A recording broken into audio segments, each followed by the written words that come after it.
సింహరాశి వారు ఈ వారం శారీరక శ్రమ కొంత పెరగటం వలన ఇబ్బందులు ఎదుర్కొంటూ ఉంటారు.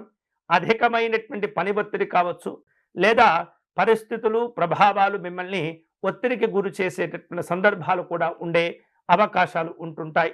కాబట్టి ఇతరమైనటువంటి పరిస్థితులను పెద్దగా పట్టించుకోకుండా వ్యక్తిగతమైనటువంటి అభివృద్ధి, వ్యక్తిగతమైనటువంటి జాగ్రత్తలు తీసుకుంటూ ఉండాలి.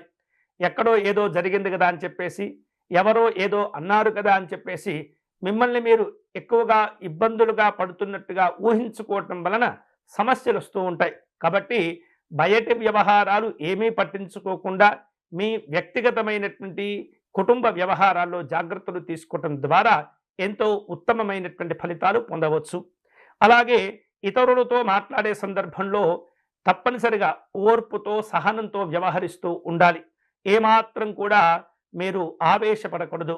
కోపము, ఇతరమైనటువంటి వ్యవహారాలు కనుక మీ ముందుకు వస్తే వెంటనే అక్కడి నుండి పక్కకు వెళ్ళటం కానీ, లేదా ఆ యొక్క సంభాషణను ముగించేటటువంటి ప్రయత్నం చేయటం కానీ చాలా మంచిది. ఆత్మీయులతో వైరవ భావాలు పెంచుకోవటం వలన ఎలాంటి ఉపయోగాలు ఉండవు. అంతేకాకుండా ఈ వైరవ భావాలు, ఘర్షణలు పెంచుకోవటం ద్వారా మిమ్మల్ని మీరు చులకన చేసుకున్న వారవుతూ ఉంటారు. అపకీర్తి కూడా మీకు కలిగేటటువంటి సూచనలు ఉంటాయి. కాబట్టి అటువంటి పరిస్థితులకు దూరంగా ఉండే ప్రయత్నం చేయండి. నూతనమైనటువంటి వ్యాపార వ్యవహారాల్లో ఆచితూచి వ్యవహరించండి. పలు రకాల ప్రయత్నాలను, ప్రణాళికలను సిద్ధం చేసుకునే ప్రయత్నాల్లో ఉంటూ ఉంటారు. పెట్టుబడుల విషయాల్లో కూడా ఈ వారం మీరు తొందరపడకూడదు. అన్ని రకాల జాగ్రత్తలు తీసుకోవాలి. నాయకులతో మనస్పర్ధలు పెంచుకోకూడదు. ఉద్యోగపరమైనటువంటి అంశాల్లో సహోద్యోగులతో అసూయ, రాగద్వేషాలతో ఇబ్బంది పడుతూ ఉంటారు. వాటిని ఓర్పుతో అధిగమించేటటువంటి ప్రయత్నం చేయండి. ఎటువంటి అనాలోచితమైనటువంటి నిర్ణయాలు తీసుకోకూడదు. అనవసరమైనటువంటి విషయాల్లో జోక్యం చేసుకోకూడదు. అంతేకాకుండా ఈ వారం ఈ సింహరాశి వారు ఆహార విహారాదుల్లో తప్పనిసరిగా జాగ్రత్తలు తీసుకోవాలి. మంచి మంచి నియమాలను పాటిస్తూ ఉండాలి.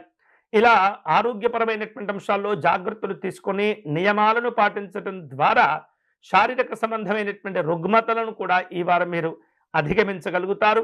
వారం చివరలో చేసేటటువంటి ప్రయాణాలు, అలాగే ఆర్థికపరమైనటువంటి ఖర్చుల్లో కొంత తీవ్రమైనటువంటి అలసట, ఒత్తిడి ఏర్పడుతుంది. అన్ని రకాల జాగ్రత్తలు తీసుకోవాలి. మొత్తం మీద సింహరాశి వారు ఈ వారం ప్రతి విషయంలో జాగ్రత్తలు తీసుకోవటం అనేది చాలా చాలా మంచిది. ఇట్లా ఈ విధమైనటువంటి జాగ్రత్తలు తీసుకోవటం ద్వారా మిమ్మల్ని మీరు కాపాడుకోవటమే కాకుండా మీ కుటుంబాన్ని కూడా మీరు రక్షించుకున్న వారవుతూ ఉంటారు. అన్ని రకాల సమస్యలు, రుగ్మతలు తగ్గించుకునే క్రమంలో సింహరాశి వారు ఈ వారం సూర్యనారాయణ స్వామి వారిని ఆరాధించటం మంచిది. ఆదిత్య హృదయమును పారాయణం చేయటం, అలాగే ప్రతిరోజు స్వామివారి సూర్యనారాయణ స్వామివారి దండకమును పారాయణం చేయటము అనేది చాలా చాలా మంచిది. ఇది మీకు చాలా ఉపయోగపడుతుంది కూడా.